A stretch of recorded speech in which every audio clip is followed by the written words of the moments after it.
A series that I did a couple of years ago that's about Arturo Durazo Moreno, que is sort of an iconic figure of corruption in Mexico City. In general, I'm interested in history, which is an enormously broad topic. My questions more or less are, I'm interested in how we know history through documents, or how we know the past through documents, and through stories and objects. How these histories that end up being made from these documents, objects and such, how those histories function in society, how our narratives of the past shift over time with different needs of our culture, and how our personal histories intersect with the larger histories, those histories with a capital H. Also, I'm interested in our impulse for tracing these histories and the outline of the past, and how we trace the outline of the past.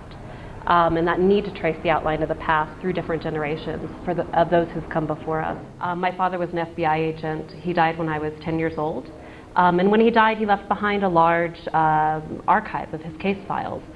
I use this archive, I'd say about 50% of the time in my work, as a sort of jumping off point for reinvestigating aspects of history.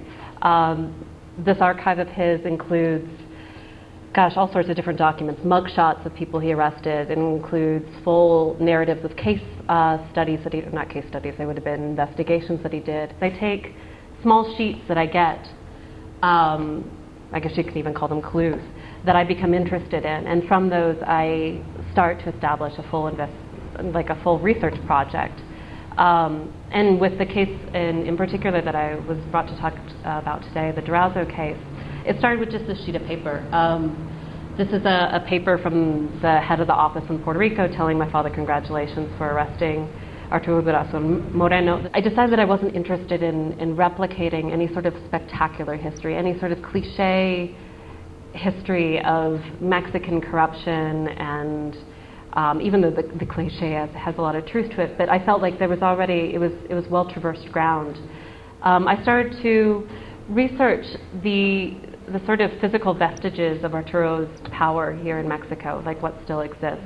One of the most famous being the Durazo's Parthenon. And so I decided to meld the stylistic process of Catherwood, to adopt his way of drawing and to redraw the Parthenon according to this sort of Victorian perspective, is a sort of tongue-in-cheek commentary about like this sort of the ruin of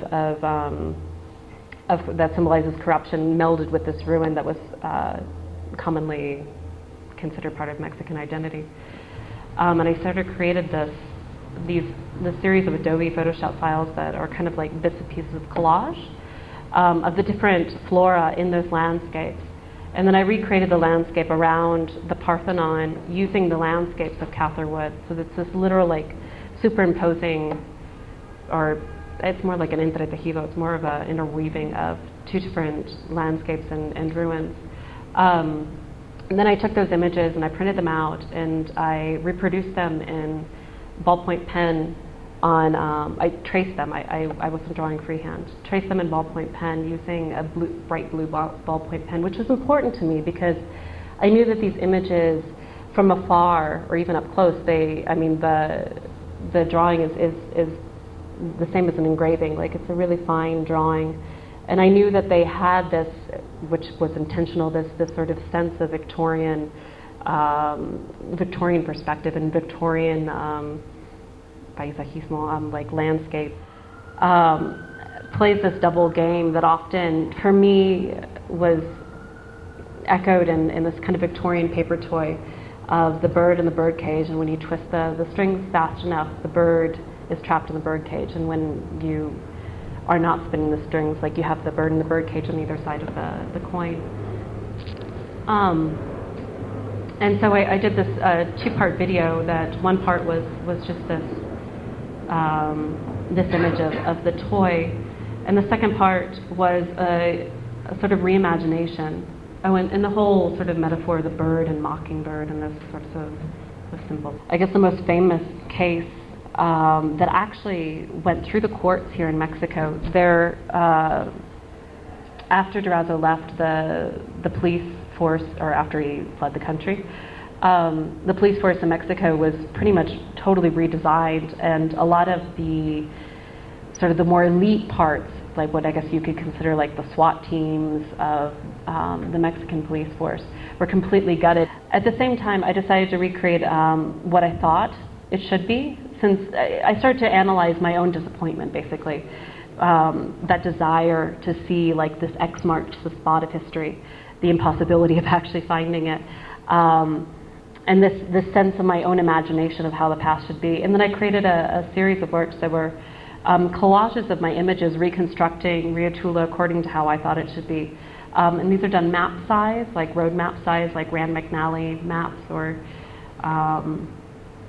Michelin map size. And then they're map folded because I wanted them to be objects. Like I wanted them to be documents that were objects rather than just being 2D images. So I do that. Like I know what people are saying within the greater, like about a topic. But in the end, I guess when I start doing my work, like I try to maintain my own opinions of something as open as I possibly can for as long as I can, because there's a sense that I want to preserve